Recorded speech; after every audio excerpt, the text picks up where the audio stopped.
હાસોડ તાલુકાની પ્રાથમિક શાળા સાહોલમાં સ્વરક્ષણ તાલીમ યોજાઈ।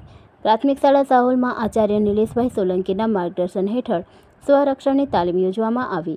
ધોરણ 6 થી 8ની કન્યાઓને સ્વરક્ષણ માટે જરૂરી છે તેના વિશે માહિતી કરાટે ટ્રેનર થકી આપવામાં આવી હતી। કરાટે એસોસિએશન ગીર સોમનાથ દ્વારા નિયુક્ત કરેલ બારૈયા અજયભાઈ સતુભાઈ દ્વારા ખૂબ જ સરસ તાલીમ દીકરીઓને આપવામાં આવી હતી, જેમાં 25 જુડો, કુસ્તી, કરાટે, વસુદાવની તથા વિકટ પરિસ્થિતિમાં પોતાનો સ્વ બચાવ કેવી રીતે કરવો।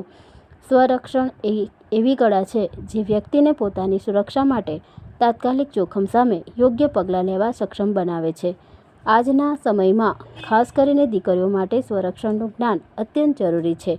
આ તાલીમના માધ્યમથી દીકરીઓમાં આત્મવિશ્વાસ વધે, નિર્ભયતા અને આત્મવિશ્વાસ વિકસે, અપરાધ, હેરાનગતિ, હુમલા સમયે પોતાને બચાવવા મદદરૂપ સમાજમાં દીકરીઓની સુરક્ષા અને સશક્તિકરણની ભાવના મજબૂત બને એ હેતુ રહેલો છે। આ તાલીમ આચાર્ય નિલેશભાઈ, શિક્ષકગણ જયંતિભાઈ, નરેશભાઈ, તેજસભાઈ, જનકભાઈની હાજરીમાં આપવામાં આવેલ હતી।